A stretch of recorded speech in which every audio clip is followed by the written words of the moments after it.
ഒരു നാടൻ കായ്പുളിശ്ശേരി ഉണ്ടാക്കിയാലോ?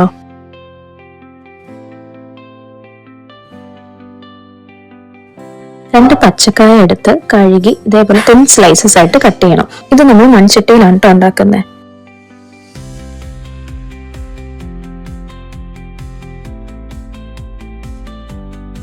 ഒരു മീഡിയം കഷ്ണം ഇഞ്ചി എടുത്തിട്ട് ഇതേപോലെ കുഞ്ഞു കുഞ്ഞായിട്ട് അരിഞ്ഞു കൊടുക്കുക. അതിൻ്റെ അകത്തോട്ട്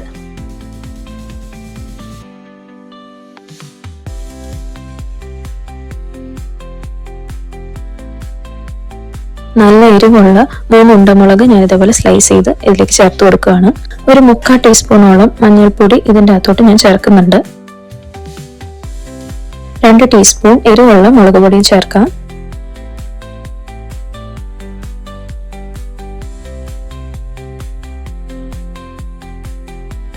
രണ്ട് ടേബിൾ സ്പൂണോളം കോക്കനട്ട് ഓയിലും പിന്നെ ഒരു ടീസ്പൂൺ ഉപ്പും കൂടി ചേർത്ത് നന്നായിട്ടൊന്ന് മിക്സ് ചെയ്യാം നമുക്ക് കൈ കൊണ്ട്.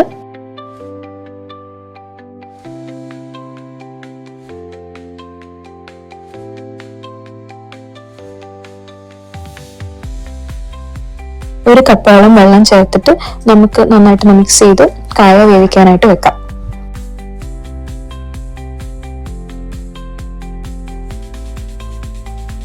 ഈ സമയം നമുക്ക് ഒരു മുറി തേങ്ങ ചിരണ്ടിയതിലേക്ക് ഒരു 1/2 ടീസ്പൂണോളം ചെറുജീരകവും കൂടി ചേർത്ത് ഒന്ന് നന്നായിട്ട് അരച്ചെടുക്കാം. കായലുള്ള വെള്ളം നന്നായിട്ട് വറ്റി വന്നിട്ടുണ്ട്.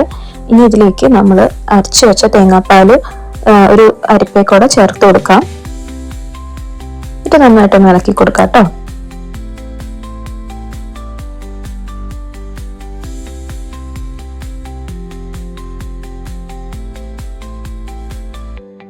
ഒരു മിക്സി ജാറിലേക്ക് നല്ല പുളിയുള്ള തൈര് നമുക്ക് ഒരടി അടിച്ചിട്ട് നമുക്ക് ഇതിലേക്ക് ചേർത്ത് കൊടുക്കാം. ഇത് നമ്മൾ കണ്ടിന്യൂസ് ആയിട്ട് ഇളക്കിക്കൊണ്ടിരിക്കണം കേട്ടോ. തിളച്ച് പൊങ്ങി പോകരുത്. നന്നായിട്ട് കണ്ടിന്യൂസ് ആയിട്ട് ഇളക്കിക്കൊണ്ടിരിക്കുക. എന്നിട്ട് ഗ്യാസ് ഓഫ് ചെയ്യാം.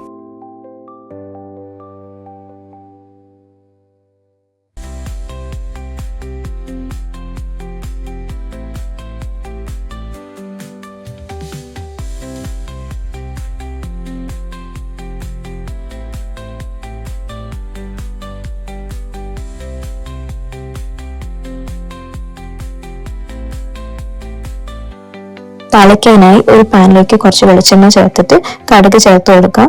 കടുക് നന്നായി പൊട്ടി വരുമ്പോൾ ഒരു 1/2 ടീസ്പൂണോളം ഉലുവ ചേർത്ത് കൊടുക്കാം.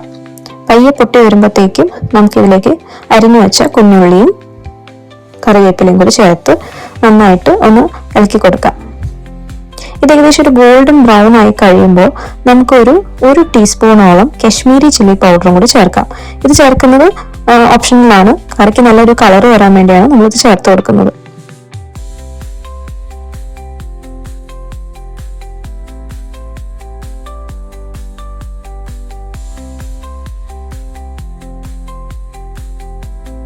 മുളക് പൊടി കരിഞ്ഞു പോകരുത്. അതിന് മുന്നേ തന്നെ നമ്മളിത് കറിയിലേക്ക് ചേർത്ത് കൊടുക്കണം. എന്നിട്ട് ഇത് ചേർത്തതിന് ശേഷം ഒരു 5 മിനിറ്റ്സോളം ഒന്ന് കറി മൂടി വെക്കണം. ഇത് ചെയ്യുന്നത് എന്താണെന്ന് വെച്ചാൽ ആ ഒരു ടെമ്പറിങ്ങിന്റെ ആ സ്മെല്ല് പോകാതിരിക്കാൻ വേണ്ടിയാണ്. അതാ നമ്മുടെ കായ്പുളിശ്ശേരി റെഡി ആയിട്ടുണ്ട്. എല്ലാവരും ട്രൈ ചെയ്ത് നോക്കണം. സൂപ്പർ ഈസിയാണ്, അതേപോലെ നല്ല ടേസ്റ്റിയും കൂടിയാണ്. അപ്പൊ എന്തായാലും ട്രൈ ചെയ്ത് നോക്കുക. ഫീഡ്ബാക്ക് കമന്റ്സിലൂടെ അറിയിക്കണം കേട്ടോ. അപ്പൊ അടുത്തൊരു റെസിപ്പി ആയിട്ട് വീണ്ടും വരാം. എന്റെ വീഡിയോസ് ഇഷ്ടമാവുകയാണെങ്കിൽ ഒന്ന് സബ്സ്ക്രൈബ് ചെയ്ത് സപ്പോർട്ട് ചെയ്യണേ. Thank you. ബൈ.